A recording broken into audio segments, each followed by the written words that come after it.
Magandang gabi po mga kababayan. Sa natatandaan ko po, uling video ko is before election pa. So matagal-tagal na yun.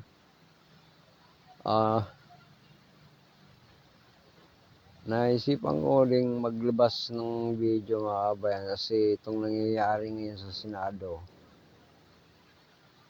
Palatandaan to na desperado ng administrasyon to. Gagawin nila lahat para makontrol nila ang Kongreso at Senado. Why? Hindi po yung impeachment ni Inday Sara ang dahilan ng kababayan. Kahit hindi nila, kahit hawak nila ang majority ng Senado, hindi pa rin nila makukuha yung 16 votes para ma-impeach si Inday. Ang dahilan talaga kung bakit nanggagalaiti sila na gigil silang mabawi uli ang leadership sa Senado. Una, para mapagtakpan ng investigasyon sa flood control scandal. Gaya ng ginawa ni Lacson. Pangalawa, malapit na naman ang budget season. Ngayong July, magsasubmit ang executive o ang Malacanang ng NEP o National Expenditure Program. Budget po yun. Papasa nila sa Kongreso. Then, pagdating sa Kongreso, magiging GAB, General Appropriations Bill.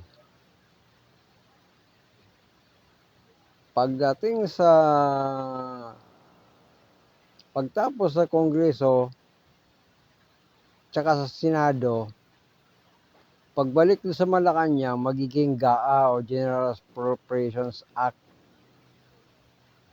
Yun na yung budget ng 2027. Now, bakit gusto nila ulit makontrol ang leadership ng Senado? Kasi pagdating sa Senado, pag hindi nila kontrolado at kukontra yan sa budget,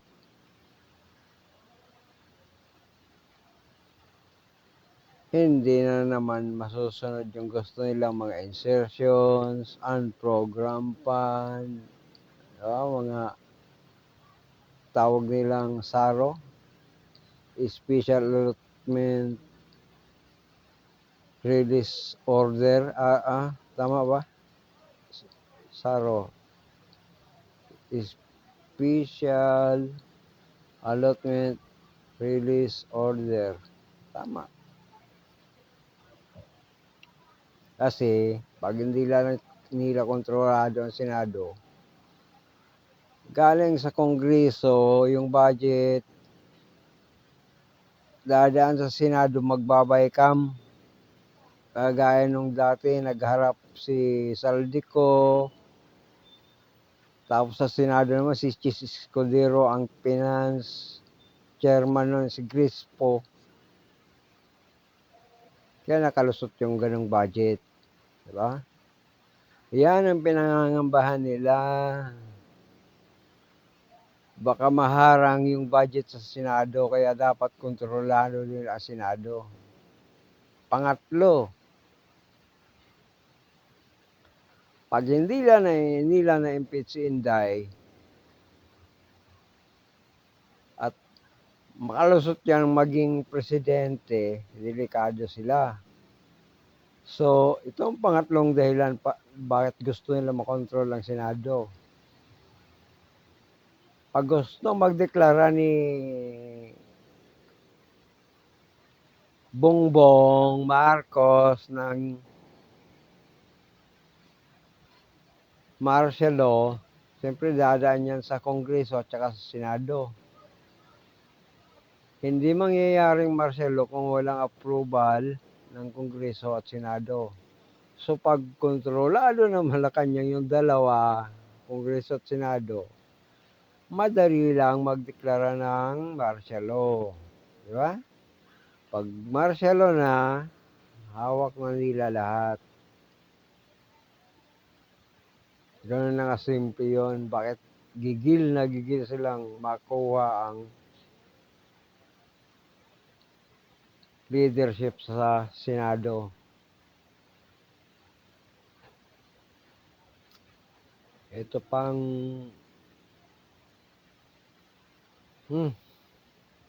itong mga tulpo.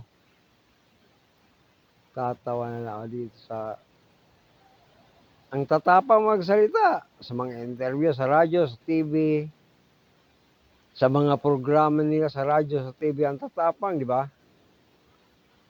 Pero tahimik sila sa flood control scandal. Ito na lang si Rapi Tulfo eh. Nag-iimbestiga siya noon sa Lotto scandal. Biglang natahimik. Tapos dito na naman ngayon sa mga maanumalyang mga pondo, sagaa, flood control, tahimik. Kala ko matatapang tong mga gagon to eh. Tahimik sila.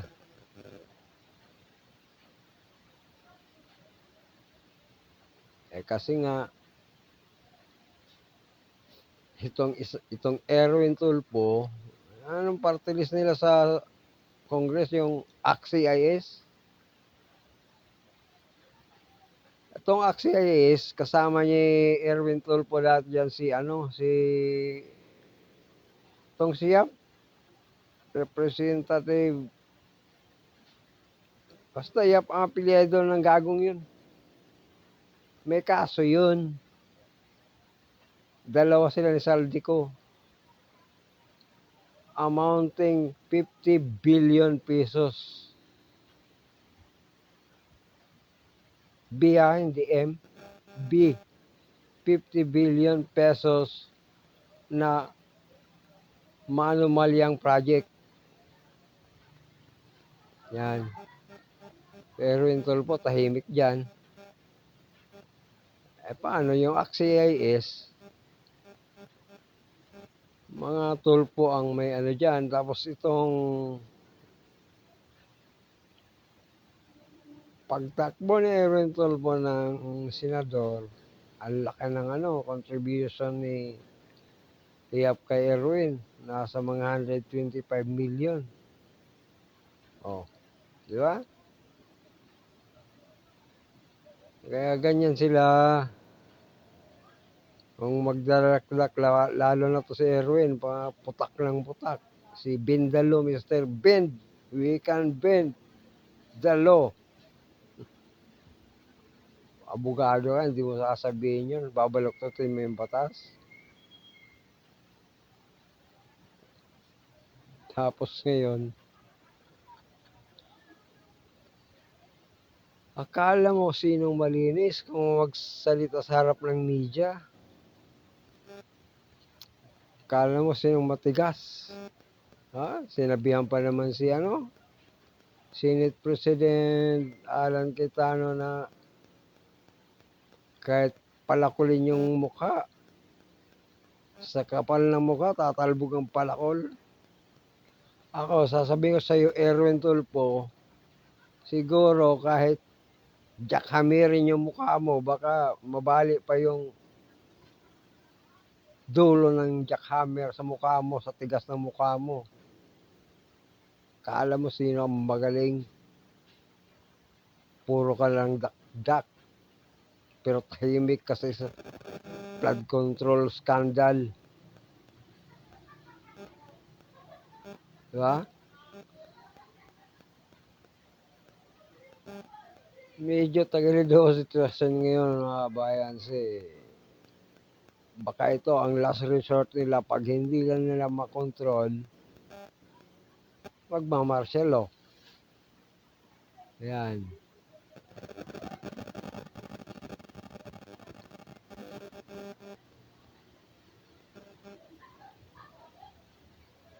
ano lang muna madi-discuss ko mga kababayan, wala ano na 'tong nangyayari ngayon, brasuhan na, Hanggang dito lang muna mga kababayan.